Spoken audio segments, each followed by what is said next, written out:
बहुत सी बार जब कैलकुलेशन करते हैं हमारे पास वृत्ताकार आकृतियां आती है, जैसे वृत्त आ गया, कोई बेलन आ गया,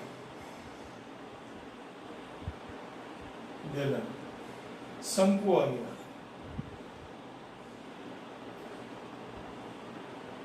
या कोई गोला आ गया।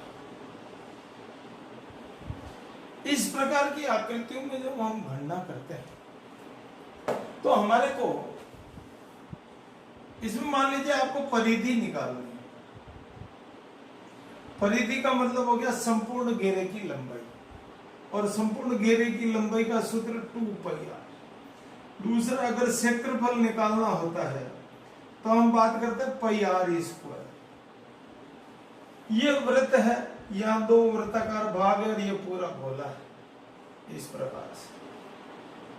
इस प्रकार से ये गोला है, ये शंकु है,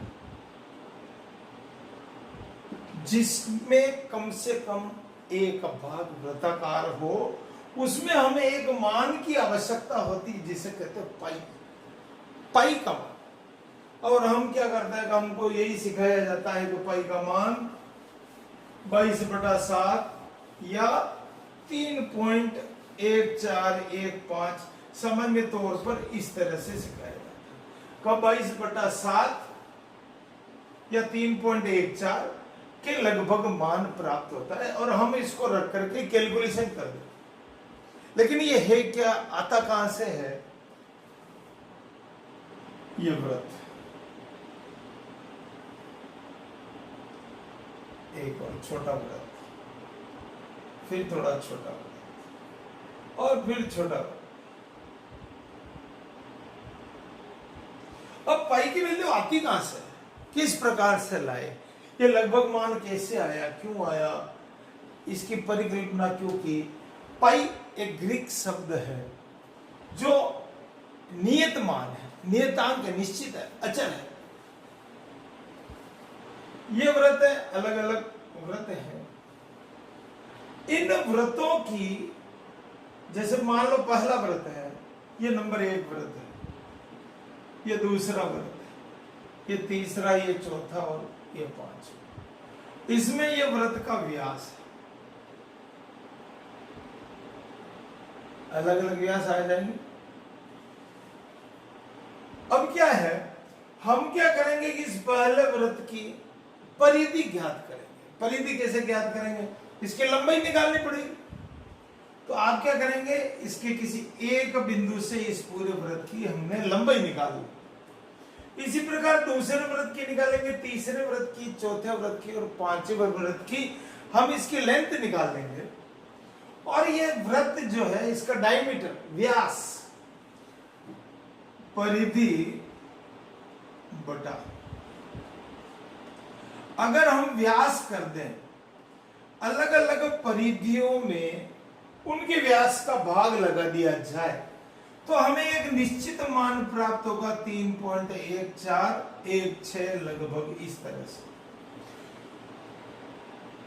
परिधि में व्यास का भाग देने पर एक निश्चित मान प्राप्त होता है 3.1416, जिसका मान लगभग 22/7 होता है।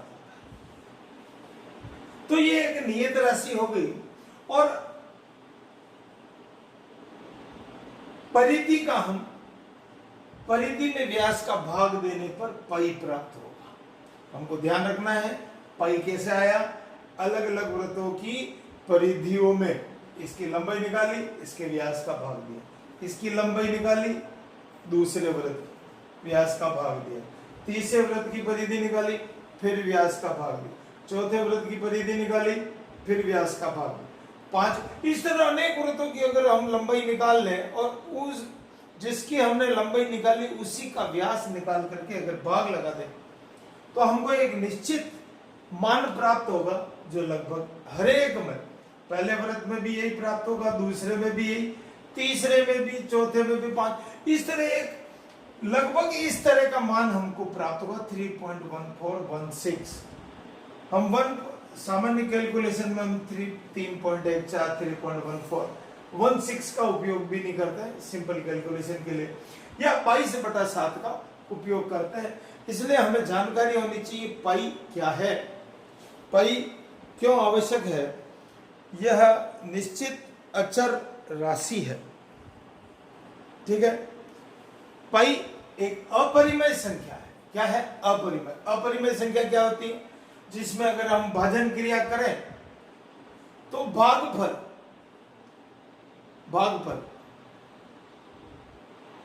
भागफल में कुछ न कुछ बचेगा। भागफल कैसे? ये डॉट डॉट लाइन भाग कंटिन्यू जाता रहता है, तो उसे कहेंगे अपरिमेय संख्या। इसलिए हमका पाई का उपयोग करने में ध्यान रखना चाहिए।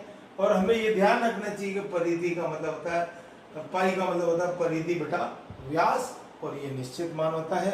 इसको आप उपयोग में लें, सवालों में लें। बहुत बहुत धन्यवाद।